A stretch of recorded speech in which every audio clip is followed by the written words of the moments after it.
Two suspects have been arrested on drug and firearm charges after a complaint of a suspicious vehicle. That's according to the Natchitoches Parish Sheriff's Office. On May 20th, NPSO responded to reports of a vehicle parked by storage buildings in the 900 block of Highway 504 in the Oak Grove area near Natchitoches. Two suspects near the vehicle were identified as 20-year-old Truett D. Ham, 20 of Provincial, and 37-year-old Kimberly D. Oliver. After a vehicle search, NPSO found 1.7 pounds of marijuana. They also found 1 ounce of suspected methamphetamine and 18 suspected alaprazam pills. Police also found a reportedly stolen handgun nearby.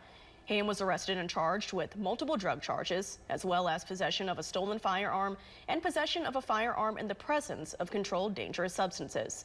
Oliver was arrested and charged with possession of CDS Schedule II methamphetamine. Both were booked into the Natchitoches Parish Detention Center. This investigation remains ongoing, and we have a full list of those charges in connection to these arrests over on our website.